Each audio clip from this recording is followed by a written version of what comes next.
प्रथम गणेश वंदना करूं, सरस्वती धरूं ध्यान। आइए कंठ विराजिए, करो शिव विवाह बखान।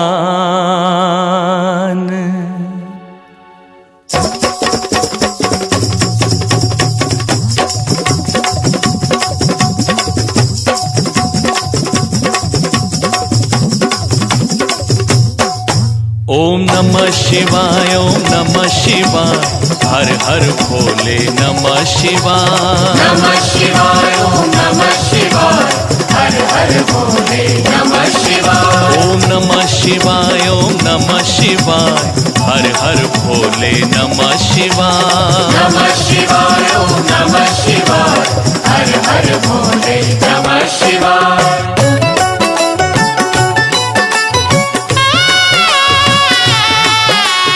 धरती अंबर दसों दिशाएं, शिव विवाह की कथा सुनाए। धरती अंबर दसों दिशाएं, शिव विवाह की कथा सुनाए। वन मधुबन ये वृक्ष लताएं, शिव विवाह की कथा सुनाए। ओम नमः शिवाय, ओम नमः शिवाय, हर हर भोले नमः शिवाय। नमः शिवाय, ओम नमः शिवाय, हर हर भोले नमः शिवाय। प्रिय भक्तों, यूं तो आपने अब तक न जाने कितने देवी देवताओं के शुभ विवाह की पावन कथाएं सुनी होंगी, लेकिन आज मैं आपको भगवान शिव के एक नहीं दो दो विवाहों की पावन कथा सुनाने जा रहा हूं।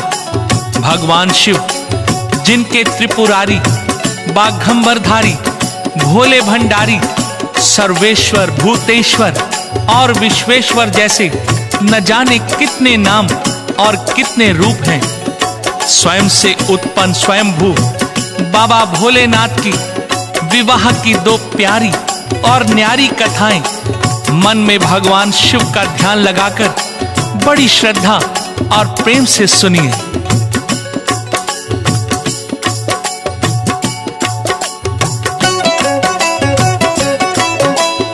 एक समय की बात है, ब्रह्मा रचते थे जब ये सृष्टि। उनकी भौं से पैदा हुई तब संध्या नाम की एक युवती।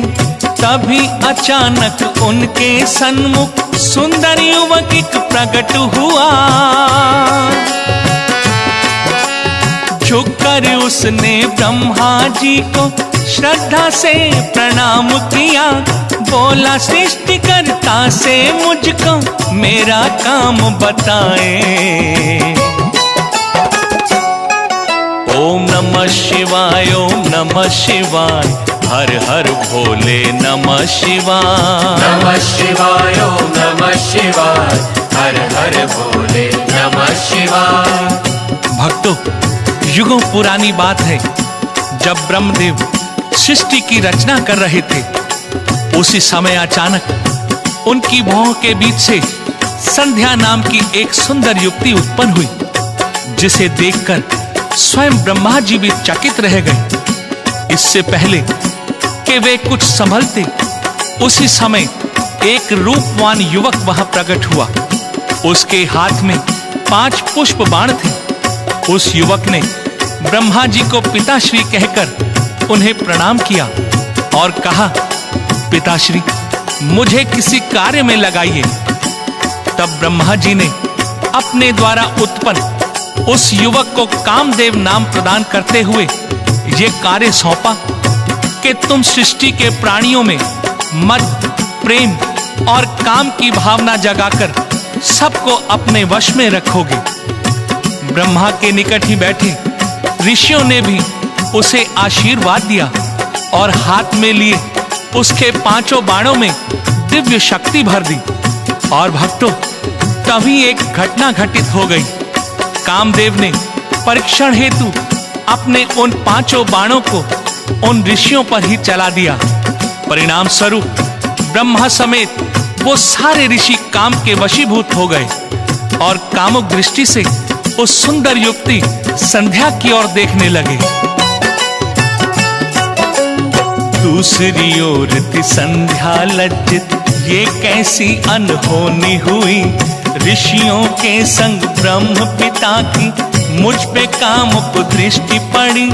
मुनि वशिष्ठ की आज्ञा पाके उसने तप आरंभ किया। तप उसका फलीभूत हुआ और शिव ने उसको दर्श दिया। संध्या बोली संग मेरे क्यों हुआ अनर्थ बताएं। ओम नमः शिवाय, ओम नमः शिवाय, हर हर भोले नमः शिवाय। नमः शिवाय ओम नमः शिवाय, हर हर भोले नमः शिवाय। भक्तों, शिव से संध्या की ये पूछने पर भगवान शिव ने संध्या को बताया कि कामदेव ने अपने काम बाणों की परीक्षा लेने के विचार से अपने उन पुष्प बाणों का प्रयोग तुम्हारे पिता ब्रह्मा और अन्य ऋषियों पर किया है, जिसके परिणाम स्वरूप उन ऋषियों सहित स्वयं तुम्हारे पिता ब्रह्मा ने भी तुम्हें कामुक दृष्टि से देखा। परंतु तुम इसकी चिंता न करो, समय आने पर मैं स्वयं ब्रह्मा को उनके इस कुकृत्य का दंड दूंगा। फिर उसे उद्धार का मार्ग बताते हुए कहा, इसी पर्वत के नीचे मेघा ऋषि एक महान यज्ञ कर रहे हैं। तुम वहां पहुंचकर अपने आप को यज्ञ अग्नि को समर्पित कर दो। ऐसा करने से तुम उनकी कन्या बनोगी। फिर जब तुम हिमालय पर कठोर तप करोगी तो त्रेता युग के प्रथम भाग में राजा दक्ष की कन्या होकर योग्य वर को प्राप्त करोगी। शिव जी के कहे अनुसार संध्या मेघा ऋषि के आश्रम में पहुंची और यज्ञ से निकलने वाली लपटों में कूद पड़ी। अग्नि ने उसे जलाकर सूर्य मंडल में प्रवेश करा दिया, जहां सूर्य ने उसे अपने रथ पर स्थान दिया, जिससे संध्या का ऊपरी भाग रात्रि बना और नीचे तथा बीच का भाग सुबह व शाम की लाली बना। फिर एक निश्चित समय पर मेघा ऋषि का यज्ञ पूर्ण हुआ।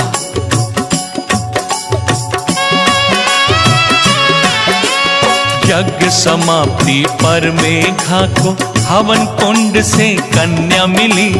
कौन है, किसकी पुत्री है ये, मन में एक जिज्ञासा जगी। फिर शिव का प्रसाद समझ के अरुंधति था नाम रखा। पाल पोस कर बड़ा किया और उसका कन्यादान किया।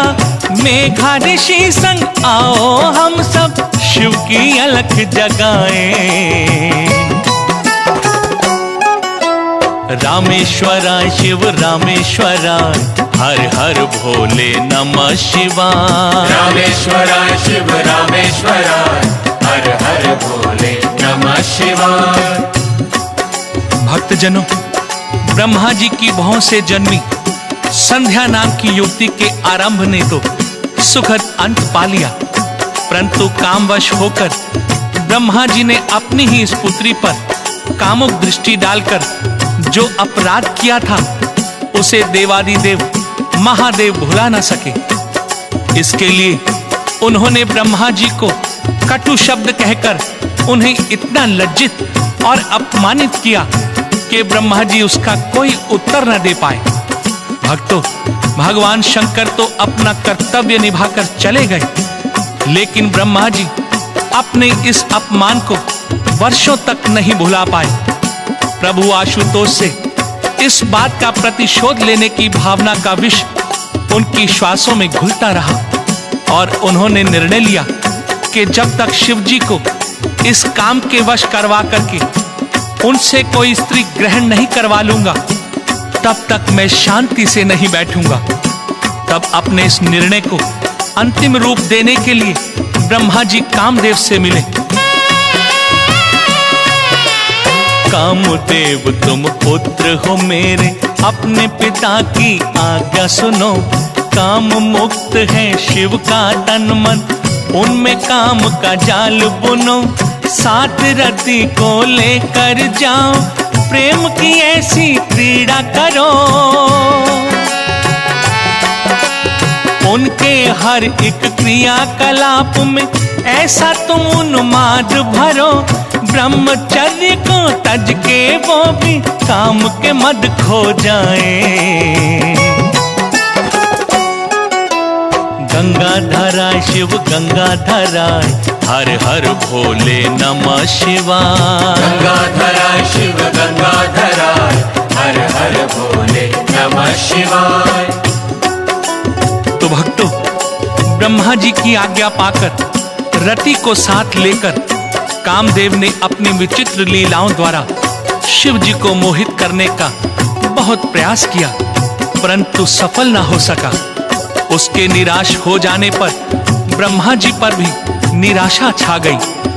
तब विष्णु जी ने ब्रह्मदेव से कहा, भगवान शिव के प्रति ईर्ष्या रखना अनुचित है। यदि आप उन्हें स्त्री ग्रहण कराना ही चाहते हैं तो आज शक्ति को प्रसन्न करो। सर्वगुण संपन्न आदि शक्ति अवतार लेकर राजा दक्ष की कन्या बनेगी, जिन्हें शिव जी अपनी अर्धांगिनी के रूप में स्वीकार कर लेंगे।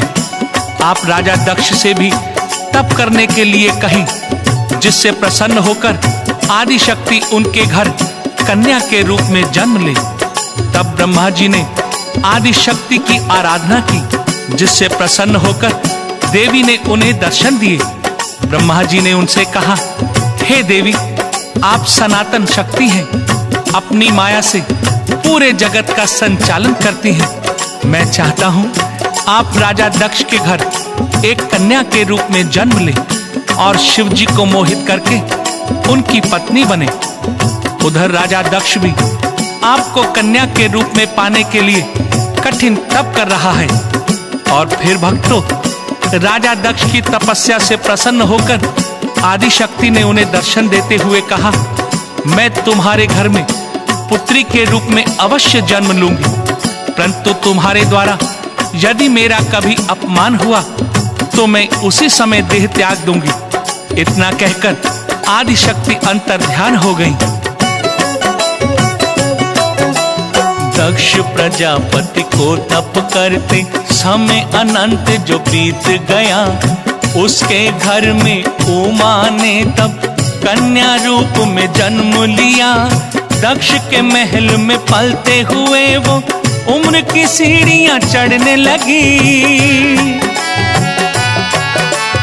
पति रूप में शिव को पाने शिव का जाप वो करने लगी। आती जाती श्वासें उसकी शिव शिव कहती जाए।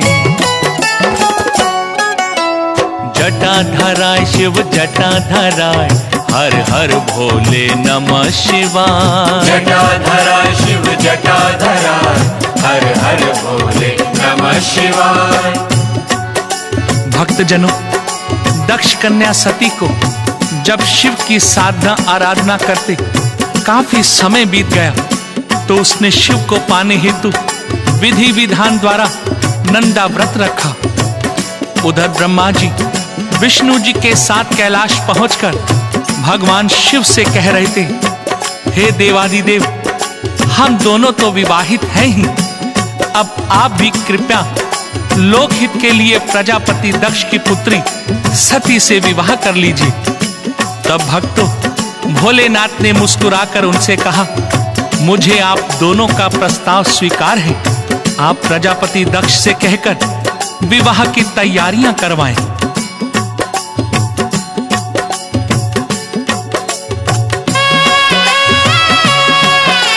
शिव आज्ञा से ब्रह्मा विष्णु दक्ष के महलों में आए। शुभ संदेश सुना जो शिव का, दक्ष प्रजापति हर्षाए। दूल्हे बनकर भोले शंकर नंदी बैल सवार हुए। दूत अवधूत है बने बराती, भूत पिशाच भी साथ चले।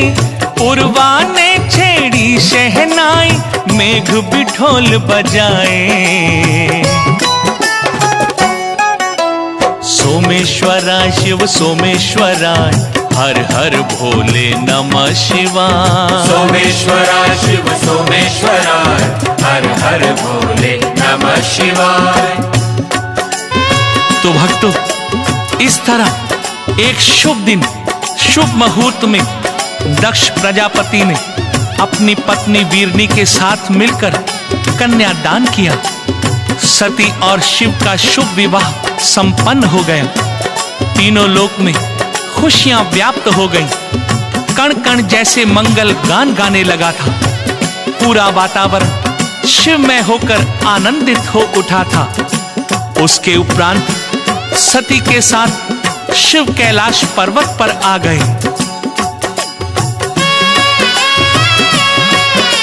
साथ सती के तीन लोक में शिव जी विचरण करते थे। करते करते भ्रमण वो एक दिन दंडक वन में आ पहुंचे। मानस रूप में राम लखन को शिव ने अचानक देख लिया। दूर थे फिर भी शीश झुका के राघव को प्रणाम किया। देख के ये सब सती के मुख पे प्रश्नों के चिन्ह आए।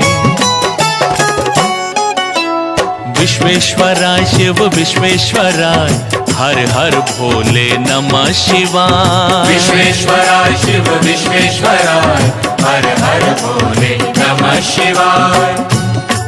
भक्तजनों, सती ने जब महादेव को एक साधारण से मनुष्य को श्रद्धा से प्रणाम करते देखा तो उनके आश्चर्य की सीमा न रही। उनके मुख पर कई प्रकार के प्रश्नों के चिन्ह आने जाने लगे। उनसे ना रहा गया तो भोलेनाथ से पूछने लगी, हे नाथ, आप तो स्वयं जगत पिता हैं, सृष्टि के रचयिता हैं, पालन करता और संहार करता हैं। फिर आपने इस श्याम वर्ण वाले साधारण से मनुष्य को प्रणाम क्यों किया? सती के इस प्रश्न पर भगवान शिव बोले, उमा, तुम जिन्हें साधारण पुरुष समझ रही हो वो वास्तव में विष्णु अवतार मेरे आराध्य देव श्री राम हैं, जो अपनी पत्नी सीता की खोज में वन वन भटक रहे हैं। उनके साथ उनके अनुज लखन जो शेषनाग के अवतार हैं। अपने आराध्य श्री राम को प्रणाम करके मैंने कोई अनुचित कार्य नहीं किया। परंतु भक्तों, सती को भगवान शिव की इन बातों पर विश्वास नहीं आया।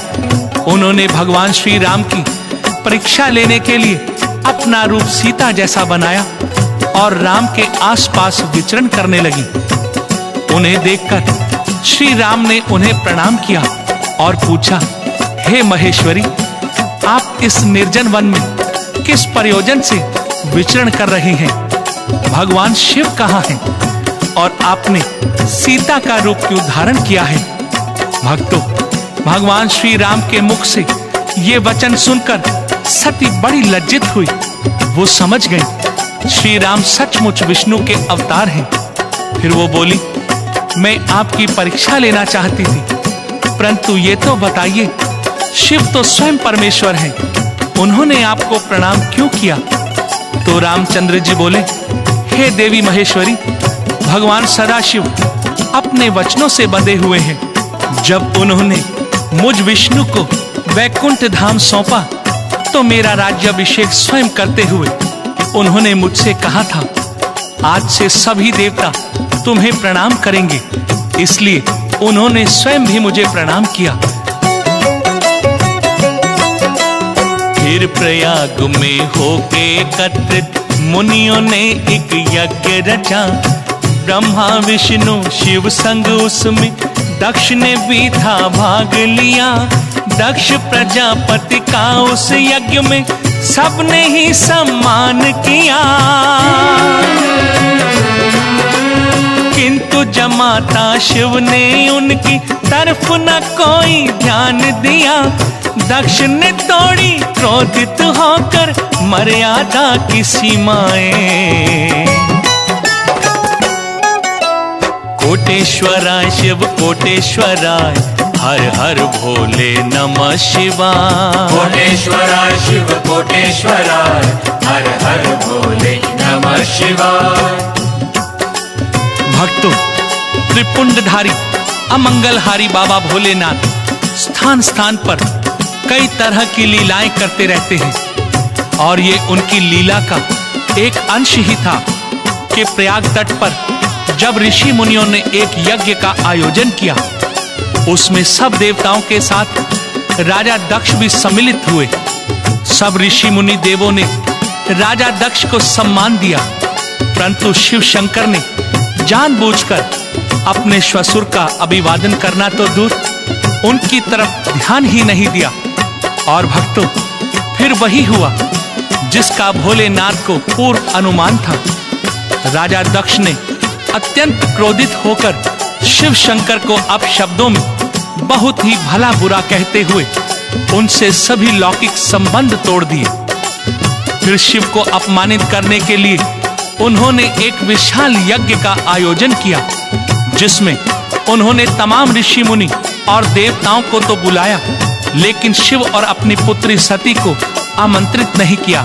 परंतु सती को जब यह ज्ञात हुआ कि उसके पिता ने उसे व उसके स्वामी को यज्ञ में नहीं बुलाया, तो उन्होंने दुखी होकर शिव से इसका कारण पूछा।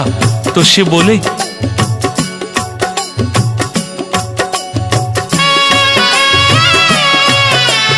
देवी तुम्हारे पिता के मन में मेरे लिए है द्वेष जगे, इसीलिए तो महायज्ञ में हमें बुलाया नहीं प्रिय। सती ये बोली मैं जाऊंगी, आज्ञा दे मुझे जाने की।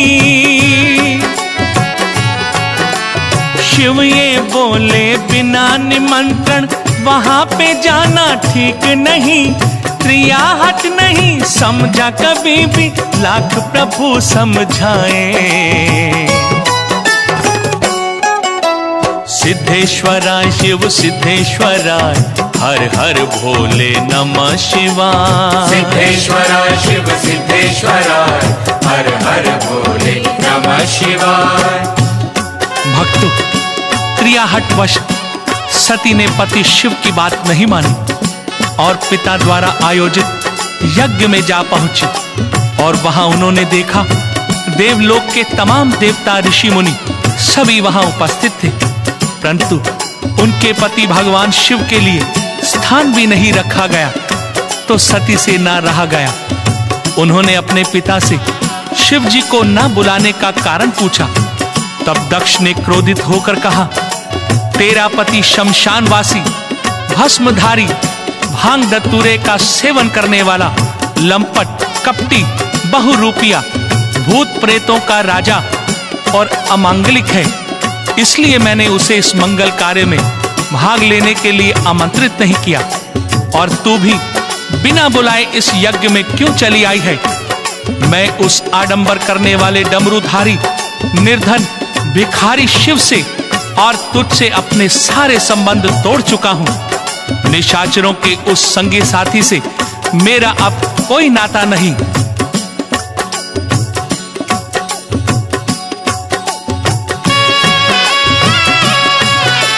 अति निंदा से सती के मन में क्रोध की ज्वाला भड़क उठी। उसी समय वो सुध बुध खोके यज्ञ अग्नि में कूद पड़ी। यज्ञशाला में घटी ये घटना गणों से जब शिव जान गए। रौद्र रूप धर तब शिव शंकर क्रोध में तांडव करने लगे। नभ जल थल में हुआ था कंपन, ठहर गई थी हवाएं। ओम नमः शिवाय, ओम नमः शिवाय, हर हर भोले नमः शिवाय। नमः शिवाय, ओम नमः शिवाय, हर हर भोले नमः शिवाय। भक्तों, भगवान शिव ने क्रोध में आकर सती की मृत देह को अपने कंधे पर उठाकर तांडव नृत्य करना प्रारंभ किया, जिससे आकाश पाताल व मृत्युलोक में हाहाकार मच गया। ये देखकर सभी देवता घबरा गए। भगवान विष्णु ने मन में सोचा, यदि शिव शांत नहीं हुए तो सृष्टि का सर्वनाश अवश्य है, और जब तक मृत सती की देह शंकर जी के साथ है तब तक इनका क्रोध शांत होना संभव नहीं। इसी कारण भगवान विष्णु ने अपना चक्र चलाया और सती की देह के टुकड़े कर दिए, जो 51 भिन्न भिन्न स्थानों पर गिरे। भक्तों, जो जहां जहां गिरा हम उन स्थानों को शक्तिपीठ के नाम से जानते हैं। फिर भगवान शिव ने अपनी जटाओं से एक बाल उखाड़कर पर्वत पर जोर से दे मारा। बाल के टकराते ही उस पर्वत के 2 खंड हो गए। एक खंड में से महाबली वीरभद्र की उत्पत्ति हुई और दूसरे खंड से करोड़ों भूतों से घिरी महाकाली की उत्पत्ति हुई। तब क्रोध में आकर शिव जी ने उनसे कहा, हे महाकाली और वीरभद्र, तुम शीघ्र ही दक्ष के यज्ञ में जाओ और उसे विध्वंस कर दो, क्योंकि दक्ष ने अक्षम्य अपराध किया है और वहां उपस्थित जिस मुनि देवता ने शिव निंदा सुनी है उसे भी जलाकर भस्म कर दो। भगवान शिव के वचन सुनकर भक्तों, महाकाली और वीरभद्र ने शिव को तब प्रणाम किया। यज्ञशाला को जाति दिशा में दोनों ने प्रस्थान किया। वीरभद्र ने दक्ष गणों से बड़ा भयंकर युद्ध किया। यज्ञ को भंग किया, फिर उसने दक्ष के शीश को काट दिया। दक्ष के राज्य में फिर तो जैसे टूट पड़ी विपदाएं। रामेश्वराय शिव रामेश्वराय, हर हर भोले नमः शिवाय। रामेश्वराय शिव रामेश्वराय, हर हर भोले नमः शिवाय। भक्तों, इस तरह नीलकंठ प्रभु शिव ने अपनी लीला द्वारा दक्ष के मिथ्या गर्व, झूठे अहम एवं क्रोध प्रतिशोध की भावना को उसके शरीर के साथ ही समाप्त कर दिया। जिस महायज्ञ को रचकर उसने शिव का अपमान किया था, उस यज्ञ को वीरभद्र व देवी महाकाली द्वारा भंग कर दिया। भक्तों, इस सारी घटना के पीछे शिव की लीला ही कार्य कर रही थी। इस सत्य को सारे देवतागण जानते थे। अतः ब्रह्मा सहित सभी देवता कैलाश पर्वत पर गए और वहां पुष्पलोचन शिव जी की स्तुति करते हुए उनसे विनती स्वरों में बोले, हे दया के सागर, हे गंगाधर, हे सर्वेश्वर, हमने यज्ञ स्थल पर दक्ष द्वारा आपकी निंदा सुनी। परिणाम स्वरूप दक्ष का तो विध्वंस हो गया, पर हम सब भी नष्ट भ्रष्ट से हो गए हैं। अतः विधना के विधान, हे दया निधान, हम पर दया कीजिए, हमारी रक्षा कीजिए।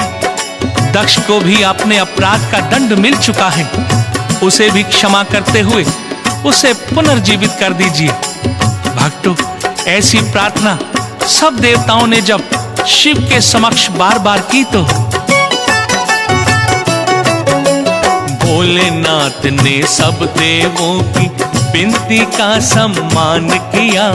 भूल क्षमा कर चंद्रमौली ने दक्ष को जीवन दान दिया। दक्ष ने तब शिव चरण में आके कोटि कोटि प्रणाम किया। शिव कृपा से ही फिर भक्तों यज्ञ दक्ष का सफल हुआ। उनके मनोरथ होते पूरे जो शिव ध्यान लगाए। ओम नमः शिवाय, ओम नमः शिवाय, हर हर भोले नमः शिवाय। नमः शिवाय, ओम नमः शिवाय, हर हर भोले नमः शिवाय। ओम नमः शिवाय, ओम नमः शिवाय, हर हर भोले नमः शिवाय। नमः शिवाय, ओम नमः शिवाय, हर हर भोले नमः शिवाय।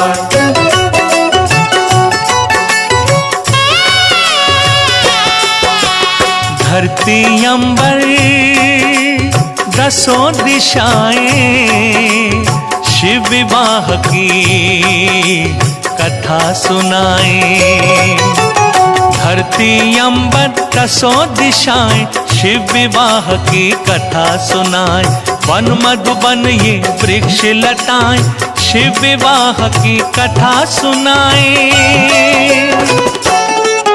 ओम नमः शिवाय, ओम नमः शिवाय, हर हर भोले नमः शिवाय। नमः शिवाय, ओम नमः शिवाय, हर हर भोले नमः शिवाय। भक्तों, भगवान शिव अपनी प्राणेश्वरी सती की विरह में व्याकुल होकर गृहस्थ त्याग कर समस्त लोकों का भ्रमण करने लगे। उधर पर्वत जैसे दीर्घ आकार वाले महादैत्य तारकासुर ने ब्रह्मा जी की घोर तपस्या करके उनसे 2 वरदान प्राप्त कर लिए। पहला तो ये कि संसार में मुझ जैसा बलशाली और कोई न हो। दूसरा, मेरी मृत्यु केवल शिवजी से उत्पन्न बालक के शस्त्र से हो। ये दोनों वरदान पाकर दैत्य तारकासुर अत्यंत उद्दंड हो गया। तीनों लोकों का स्वामी बनने की इच्छा में वो सब देवताओं को पीड़ित करने लगा, क्योंकि वो जानता था कि शिव तो इस समय वैरागी बन चुके हैं, पत्नी विहीन है, अतः उनसे अब कोई पुत्र कैसे होगा। परंतु भक्तों, वो शिव की लीला को नहीं जानता था। उसे ज्ञान नहीं था कि देवताओं ने पर्वतराज हिमालय से प्रार्थना की है कि वो अपनी पत्नी मैना के संग शिव आराधना करके उन्हें प्रसन्न करें, ताकि उनकी कृपा से वही सती पार्वती के रूप में उनके घर जन्म ले और समय आने पर शिव पार्वती का विवाह हो। इसके साथ दैत्य तारकासुर का भी अंत हो सके। हिमालय राज ने देवताओं का आग्रह मान लिया।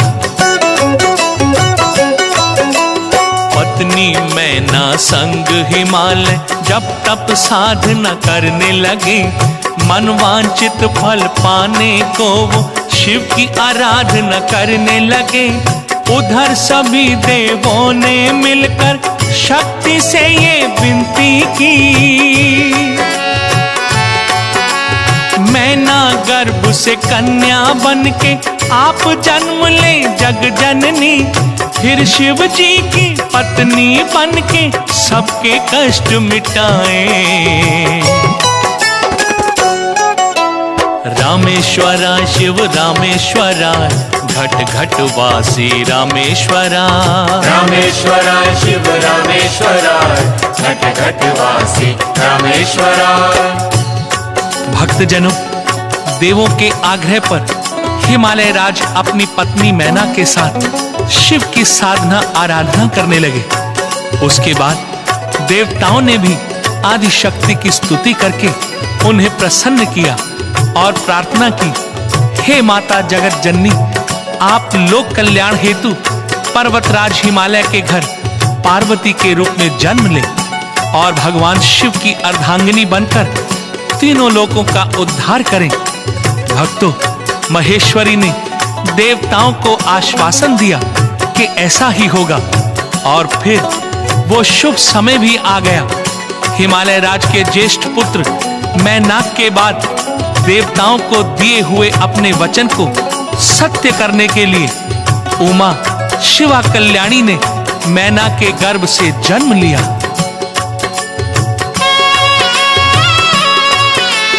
फिर एक शुभ दिन सब देवों पे शक्ति ने उपकार किया। मैना और गिरिराज के घर में गिरिजा ने अवतार लिया। सृष्टि के होठों पे आया खुशी की लय में मंगल गान। दैत्यों के आतंक से मेरा हो जाएगा अब कल्याण, हो जाएगी अब तो सुरक्षित जब तप की विद्याएं।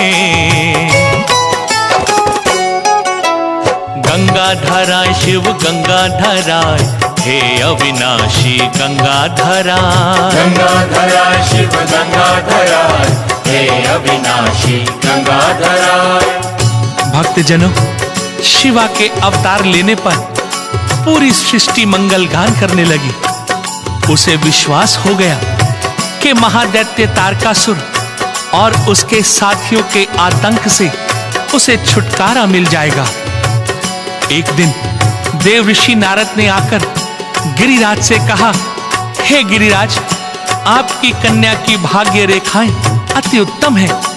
उसे तप द्वारा शिव जी की प्राप्ति होगी।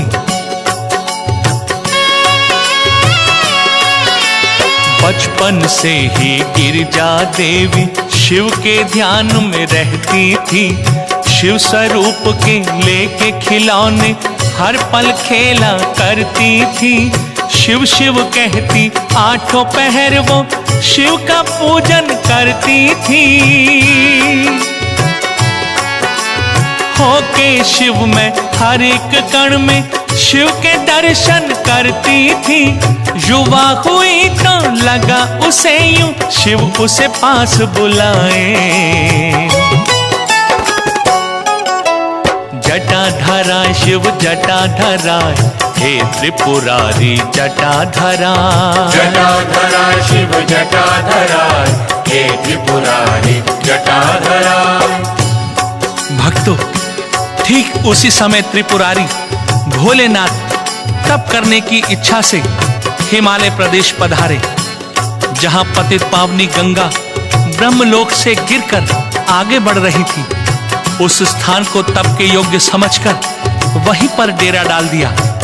ये शुभ समाचार जब हिमालय राज को मिला तो वो अपनी पुत्री पार्वती के साथ शिव शंकर के दर्शन हेतु वहां आए।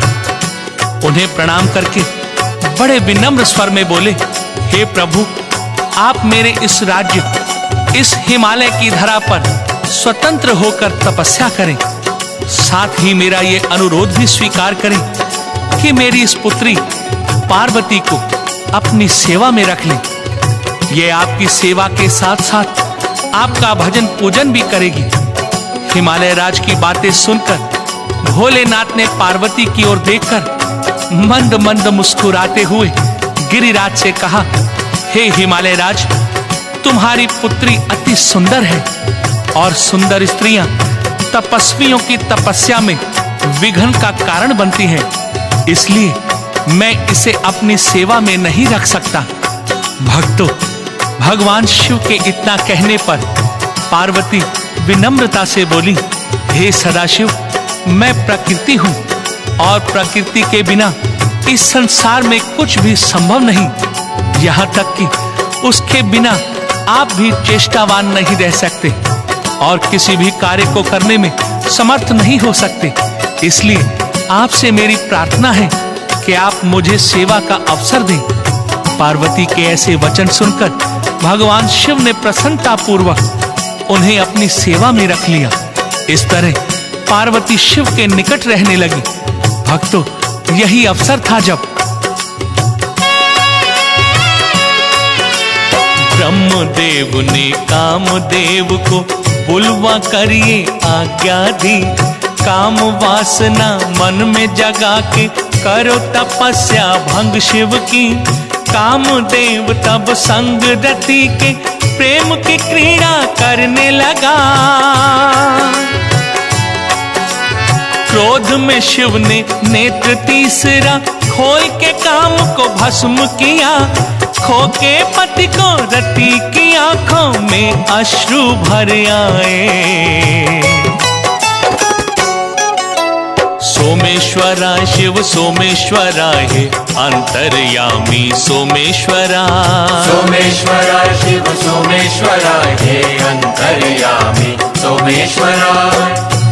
भक्तों, ये भी उस भोलेनाथ शिव की लीला ही थी कि ब्रह्मा ने कामदेव को उनकी तपस्या भंग करने के लिए भेजा और कामदेव ने अपनी पत्नी रति को साथ लेकर वहां अपनी काम माया फैलाई।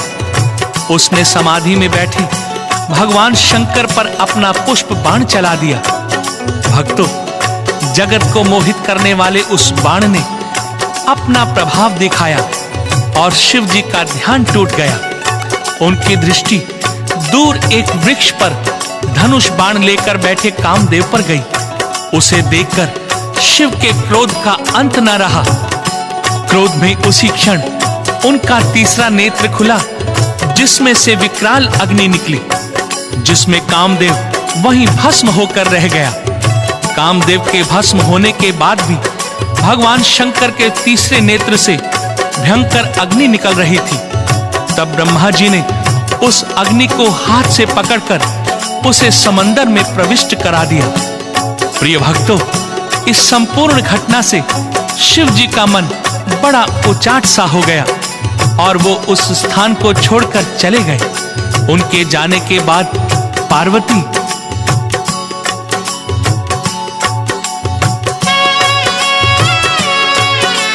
शिव जो गए तो शिवा का मन बिरहा अग्नि में जलने लगा। हुए उपस्थित वहां पे नारद, संयत शब्दों में ये कहा, देवियों आंसू न बहाओ, मन में थोड़ा धीर धरो। शिव की ये इच्छा है कि तुम फिर से शिव की तपस्या करो। शिव तो तुम्हारे होके रहेंगे, विधना लेख बताए। विश्वेश्वराय शिव विश्वेश्वराय, त्रिशूलधारी विश्वेश्वराय। विश्वेश्वराय शिव विश्वेश्वराय, त्रिशूलधारी विश्वेश्वराय। भक्तजनों, देव ऋषि नारद के कहने पर पार्वती ने शिव को पाने के लिए इतनी कठिन तपस्या की कि समस्त देवी देवता त्राही त्राही कर उठे।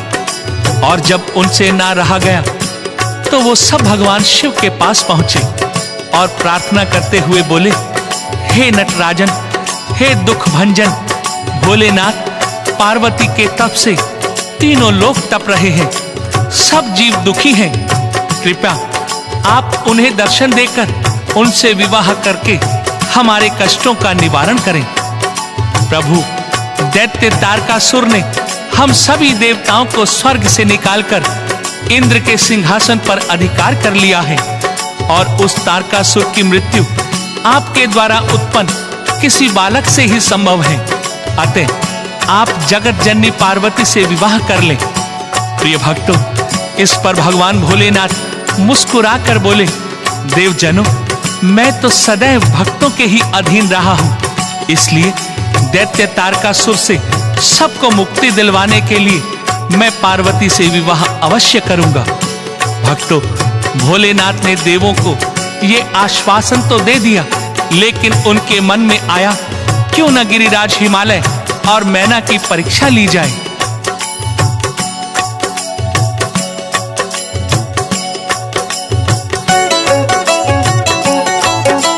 शिव ने नट का रूप धरा, गिरिराज के सन्मुख प्रकट हुए। बजा बजा के डम डम डमरू अद्भुत नृत्य वो करने लगे। साधु वेश में ना पहचाना उनको मैना रानी ने। शिव के विषय में उनसे कहा कुछ ऐसा औघड़ दानी ने। सुन मैना के मस्तक उभरी चिंता की रेखाएं। कोटेश्वराय शिव कोटेश्वराय, पार्वती स्वामी कोटेश्वराय। कोटेश्वराय शिव कोटेश्वराय, पार्वती स्वामी कोटेश्वराय। भोलेनाथ नट का रूप धारण करके गिरिराज के सामने प्रकट होकर मोहक मुद्राओं में नृत्य करने लगे, लेकिन हिमालय ने शिव को नहीं पहचाना। फिर भगवान शंकर साधु वेश में मैना रानी के पास आए और बोले, सुना है तुम अपनी सुंदर सी कन्या का विवाह एक निराश्रित, विचारहीन, कुलहीन बूढ़े बैल की सवारी करने वाले भिक्षुक शिव से करने वाले हो। तो भक्तों, साधु से शिव के विषय में ऐसे निम्न शब्द सुनकर मैना घबराकर बेहोश हो गई। जब वो होश में आई तो ऋषि मुनियों ने समझाया, जिनको तुम भिक्षुक समझी वो तीन लोक के स्वामी है, पार ब्रह्म है, नाद ब्रह्म है, अक्षय अंतर्यामी है। सूर्य चंद्र में तेज है उनसे, वायु के है श्वास वही। महाकाल के काल भी वो है, जीवन के विश्वास वही। गायन वादन नित्य है जीवित, उनसे सभी कलाएं। सिद्धेश्वराय शिव सिद्धेश्वराय, भाग्य विधाता सिद्धेश्वराय। सिद्धेश्वराय शिव सिद्धेश्वराय, भाग्य विधाता सिद्धेश्वराय। भक्तों, इस तरह मुनियों ने हिमालय और मैना को समझाया कि आप लोगों ने शिव को पहचाना नहीं, वरना वो तो पूरे संसार के स्वामी है, साक्षात परम ब्रह्म है। सन्यासी योगी हर माया जाल से मुक्त है, क्योंकि उनके निमित्त ही दैत्यराज तारकासुर का नाश होना है। अतः हमारे कल्याण के लिए और हमारे अनुरोध पर ही वो तुम्हारी पुत्री पार्वती से विवाह करने के लिए राजी हुए हैं। ये सुनकर हिमालय और मैना का संशय मिट गया और पार्वती का विवाह शिव से करने के लिए तैयार हो गए। उन्होंने शीघ्र ही मुनिवर से लग्न पत्रिका लिखवाकर भगवान शंकर के पास भेज दी। विश्वकर्मा द्वारा एक सुंदर मंडप बनवाया, जिसमें सभी देवी देवताओं की मूर्तियां स्थापित की गई। सभी को विवाह का निमंत्रण पत्र भेजा गया। उधर कैलाश पर्वत पर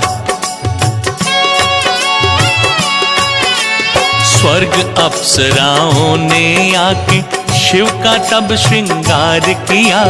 नेत्र तीसरा मुकुट बना और चंद्रकला का तिलक लगा। भूत पिशाच थे बने बाराती, शिव जी बैला सवार हुए। मेघों ने मृदंग बजाया, प्रेत तुंदु भी बजाने लगे। शिवगण के संग नाचे चुड़ैले, मंगल गान सुनाए। ओम नमः शिवाय, ओम नमः शिवाय, हर हर भोले नमः शिवाय। नमः शिवाय, ओम नमः शिवाय, हर हर भोले नमः शिवाय। भक्तों, भगवान भोले शंकर की ये अद्भुत बारात चली तो उस समय चारों ओर ढोल नगाड़ों की आवाज गूंज उठी। आकाश से पुष्प वर्षा होने लगी। पूरा वातावरण मंगलमय हो उठा। जब बारात हिमालय राज की धरती पर पहुंची तो रानी मैना उत्सुकतावश अपने जामाता भगवान शिव को दूल्हे के रूप में देखने दौड़ी चली आई। मैना ने जब बारातियों को देखा तो देखती ही रह गई। सभी भूत प्रेत आदि बाराती बने थे। किसी के मुख पर टेढ़ी सी सूंड थी, कोई बिना सिर के था, कोई गज के समान था, किसी के पांव उल्टे थे, किसी का सिर पेट से लगा था, किसी के सिर पर सींग थे और उन सब के बीच दूल्हा बने शिव खड़े थे। उस समय मैना ने देखा शिव के 5 मुख, 10 भुजाएं हैं, तन पर भस्म लगी थी, बाघंबर ओढ़े शिव अत्यंत भयानक और विकराल नजर आ रहे थे। तब मैना ने विलाप करते हुए अपनी पुत्री का विवाह ऐसे शिव से न करने का निश्चय कर लिया। शिव जी मुस्कुराए और ऋषि मुनियों द्वारा विनती करने पर अपने असली रूप में आ गए।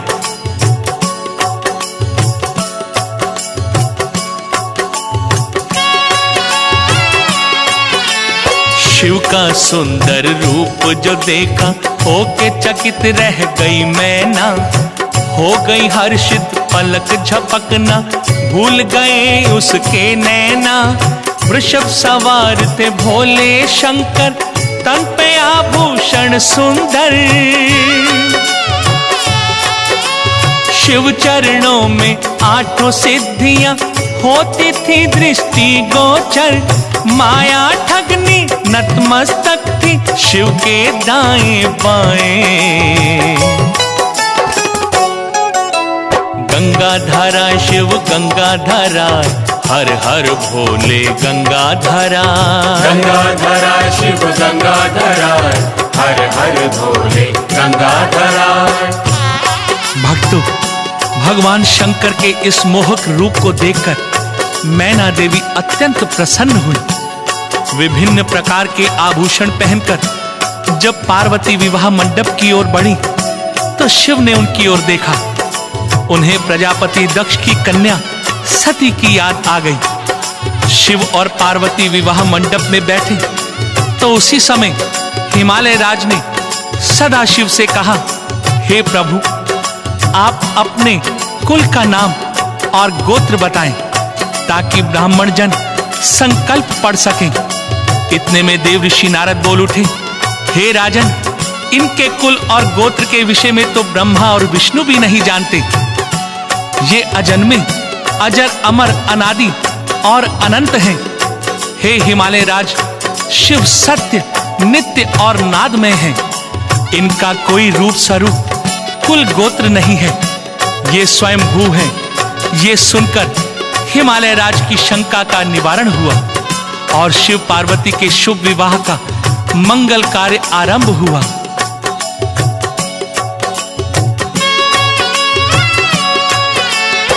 ब्रह्मा मंगलाचार सुनाते, विष्णु जी हर्षाते थे। देख ये शिव की लीला, नारद वीणा मधुर बजाते थे।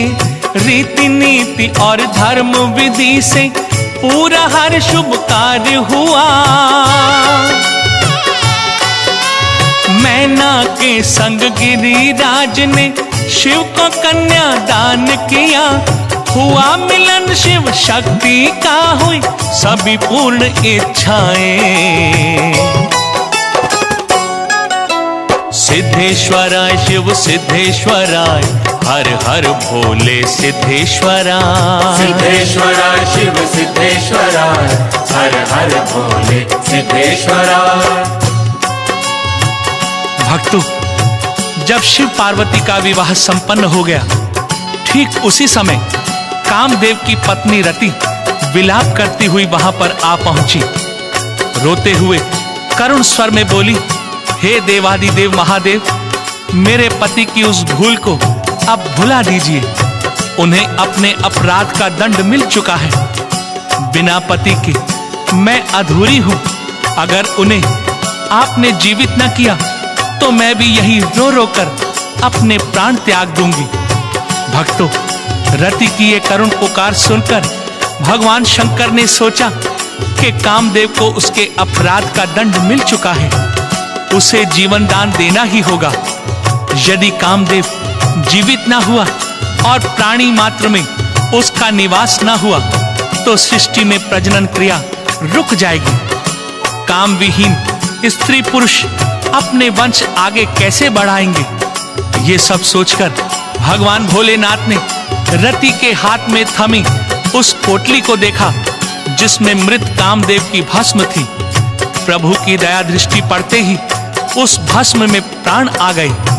कामदेव फिर से जीवित हो उठा।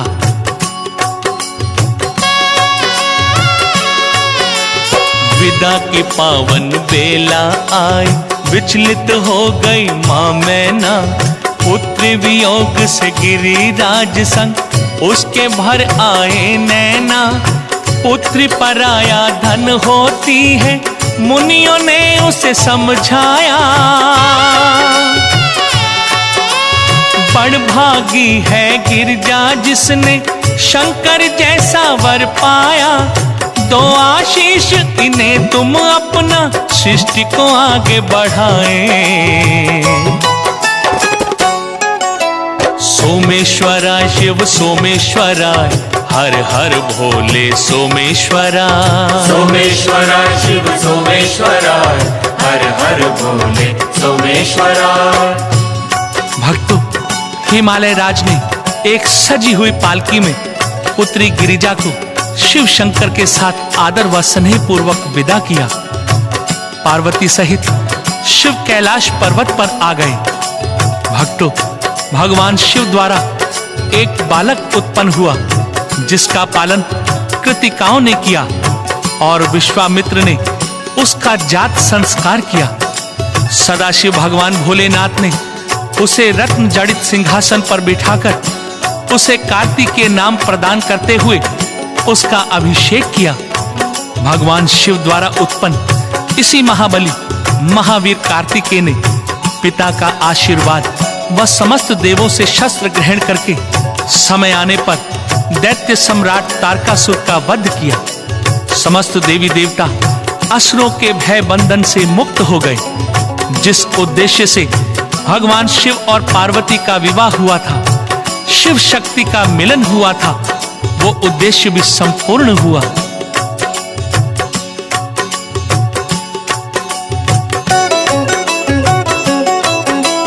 शिव विवाह की कथा ये पावन भक्तों जो भी सुनता है, समझो दुख की गलियों में वो सुख की कलियां चुनता है। शिव की पूजा अर्चना करके जो शिव नाम को ध्याता है, शिव में होकर शिव में खोकर वो शिव धाम को जाता है। होता सकारत जीवन उसका, रोग सभी मिट जाए। ओम नमः शिवाय, ओम नमः शिवाय, हर हर भोले नमः शिवाय। नमः शिवाय, ओम नमः शिवाय, हर हर भोले नमः शिवाय। प्रिय भक्तों, भगवान शिव के अनंत नाम और रूप के साथ उनकी लीलाएं भी अनंत और अपरंपार हैं। उनका पार आज तक कोई नहीं पा सका। किसी भी प्राणी की वाणी में इतनी शक्ति नहीं कि वो शिव की लीला का अधिकार पूर्वक वर्णन कर सके। फिर भी मैंने सीमित शब्दों में अपनी बुद्धि अनुसार उस असीम बुद्धि शुद्धि के दाता सर्वज्ञाता भगवान शिव के विवाह की ये शुभ कथा सुनाने का प्रयास किया है। अगर मुझसे भूले से भी कोई भूल हो गई हो या कोई त्रुटि रह गई हो तो अज्ञानी, अबोध व भगवान शिव का एक तुच्छ भक्त जानकर क्षमा करें।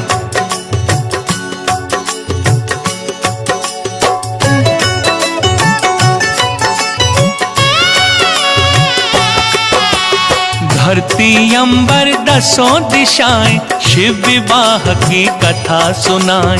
वन मधुबन ये वृक्ष लताएं शिव विवाह की कथा सुनाएं।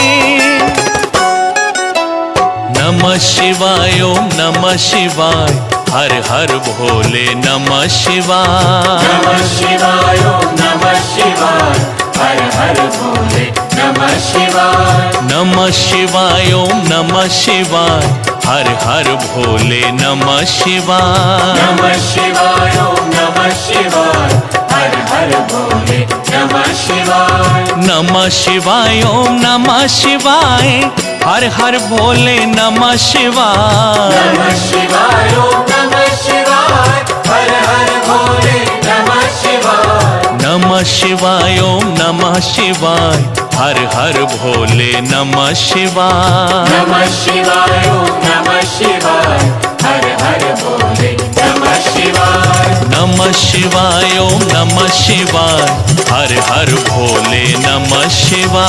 नमः शिवाय, ओम नमः शिवाय, हर हर भोले नमः शिवाय। नमः शिवाय, ओम नमः शिवाय, हर हर भोले नमः शिवाय। नमः शिवाय, ओम नमः शिवाय, हर हर भोले नमः शिवाय। नमः शिवाय, ओम नमः शिवाय, हर हर भोले नमः शिवाय। नमः शिवाय, ओम नमः शिवाय, हर हर भोले नमः शिवाय। नमः शिवाय, ओम नमः शिवाय, हर हर भोले नमः शिवाय। नमः शिवाय, ओम नमः शिवाय, हर हर भोले नमः शिवाय। नमः शिवाय, ओम नमः शिवाय, हर हर भोले नमः शिवाय। नमः शिवाय, ओम नमः शिवाय, हर हर भोले नमः शिवाय।